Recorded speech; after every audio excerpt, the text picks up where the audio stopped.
Greetings, everyone. DFG here with Gideon's Flight. Hey, guys, I want to take a little time today and I want to talk to you about character.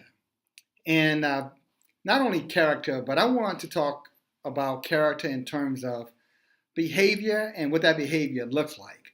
I think we all would agree, at least most of us would agree with some of the issues that we're confronted with as a nation around behavior from executives, whether they are in politics or whether they're in the business industry, etc.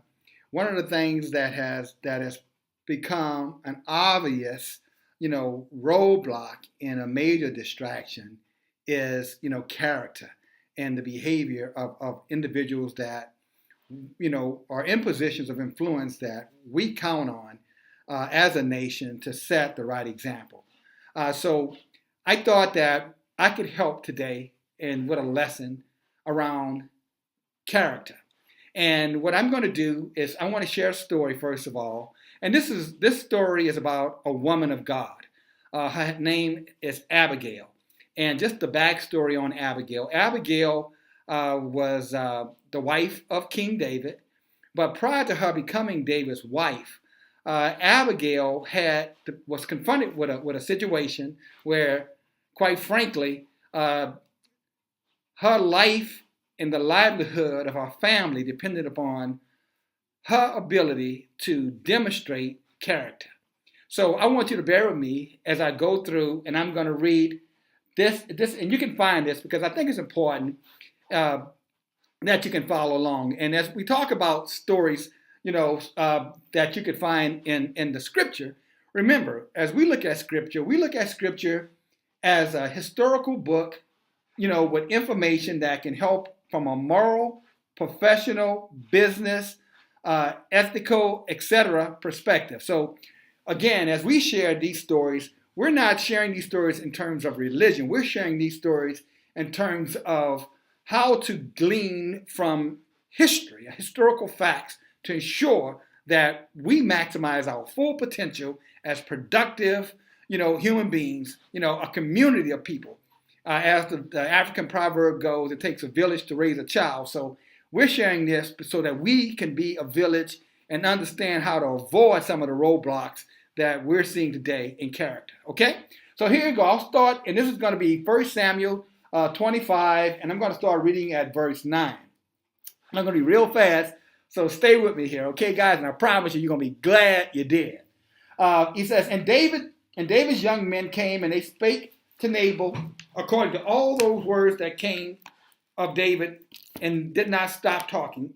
Now, David's men, and this is the backstory, were working in this area where they were overseeing Nabal's, property, for lack of a better word. And these men were making sure that nothing happened to his property, nobody took his property, etc., etc. We're talking about Nabal. Nabal is more or less, he's our CEO example for the day. Now, Nabal, when he heard this information about things that David's men had done for him, Nabal was very, very negative, and this is his comments. He says, and this goes to verse 10, who is David? And who is this son of Jesse? That there be many servants nowadays that break away every man from his master. Shall I then take my bread, my water, and my flesh that I have killed for my shears, and give it unto men whom I do not know? So David's men turned their way, and they went and came back and told all those things to David. And David said unto his men, okay, get your swords, and let's every man get ready, because we're going to go to battle. But one of the young men of Nabal's, who happened to be one of Nabal's wife at the time, because this is prior to Abigail being married to David. So he goes and he tells Nabal's wife Abigail, say, behold, David sent messengers out of the wilderness to salute our master, and he got angry with them. But the men were very good to us, and we were not hurt. And all the while, they were there keeping and protecting our sheep. And then Abigail, when she heard this, she hurried up. She grabbed 200 loaves of bread, 2 bottles of wine, 5 sheep, and readied them, dressed them, cooked them, and got them ready, corn, and some other vegetables, raisins, cakes and figs, and she laid them on horses or donkeys, and she hurried up and she brought them over to David's men. because Abigail understood that, hey, this man is about to come and he's pretty angry because now, because of her husband not recognizing, the good deeds that have been done and was looking at things from a selfish perspective, then now she had to make a decision at some point, or at this point now, what she had to do to protect her family. And so she rode on a donkey and she came down by the hill, and David and his men came up to her and she met them. And David said, surely I've done all this stuff to help your family and I got nothing back in return from it. And now I'm going to go out and I'm going to take what I was asking for, which rightly I should have had because of what I've done for you and for your family. And when Abigail saw David, and Abigail fell at his feet and said, upon me, my Lord, let not this iniquity be, and let not your handmaid, I pray thee, let me speak to you. Please, listen to what I have to say. And she said, look, my husband, he's a hard man. He doesn't listen to reason. He has no business making a decision to do what he did, and he should not have insulted you and your men. So therefore, take these things that I have to give to you as a token of our appreciation for all that you have done. And I pray that you will forgive him, and this will satisfy you. And the man rose up, and he looked at Abigail, David, and said, okay, you know what? Thank you for taking the initiative. Thank you for having, a heart to give back what I have given unto you. And because you have done this thing, I'm going to take these gifts. I'm going to bring this back, feed my men, so we can continue to do what we all already have been doing. And then Abigail also said to him, and she said, this one other thing I want to leave you with, to remember these deeds that we have done, and thank you for accepting these deeds, because I don't want someday down the road that once you become king, that you go back and you have to deal with guilt from the decisions that you would have made today in haste based off of the poor behavior of my husband. And David was very satisfied with that, and David accepted that. And so David goes on. So here's where the story gets better when we get over to character. And so when you look at Abigail's behavior, okay, here are some of the attributes that we saw in Abigail. We saw loyalty. We saw being proactive. We saw being a visionary. We saw, humble. We saw, someone who was willing, to look out for others. One who was willing, who practiced or who was demonstrating charity, concern for others. All of these things we see in Abigail's behavior, things that are representative of character. Humble again, charitable, self-accountability, action-oriented, someone with a good understanding, good intentions, and willing to do the right thing. And so when you look at character in this sense, here's how we're going to break character down. Using Abigail, David's wife, as our example to learn for what character actually looks like. So first, when you look at character, the word is spelled C-H-A-R-A-C-T-E-R. Okay? So C for character. If you want to be a leader who is demonstrating character, first thing is when you're in command, take charge. We saw Abigail did that when the problem was brought to her attention. She didn't sit around and wait for her husband to do something. She took the initiative. Second, H, heart for others. She cared enough about her people to make sure that whatever it took to keep them protected, she was willing to do. Next letter in character is A, attention to details. Not only did she get goods, she made sure she got enough goods, enough supplies, so that when she got to where she was going, that the man that she would bring those things to would be pleased. Next was aura. In other words, she was very rational in her thinking. She was looking, okay, even though I didn't tell my husband, Nabal at the time, what I'm doing, this makes sense, and this is the right thing for our family or for the business, and let's do what's right regardless of what anyone might think. The next letter is A, is accountable. She took accountability for the situation. As we said earlier, took action. C, courage. She was not afraid. You follow me? She was willing to do whatever it was necessary, and she showed leadership courage on her own because she didn't know how her husband might respond to that situation. The next letter is T. She told the story. She explained to David what happened, the misunderstanding, and begged him to not only to understand what happened, but to think in terms of what could happen down the road to you, David, if you don't see this properly and if you make the wrong decision today. Character.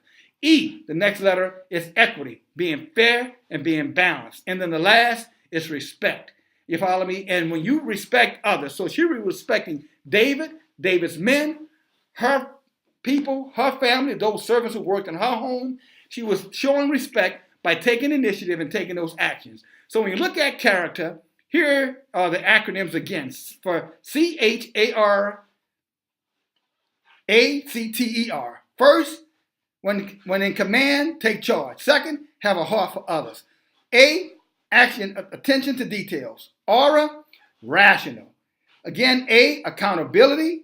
C is to have courage. T, remember to tell your story. E, equity, fair and balanced. And last but not least, R, respect. Respect and inspire. Okay? So when you look at Abigail and the lessons that we learned from Abigail around character, I guarantee you, if you want to be the leader and you want to advance yourself, because later on, here's some additional facts about this story.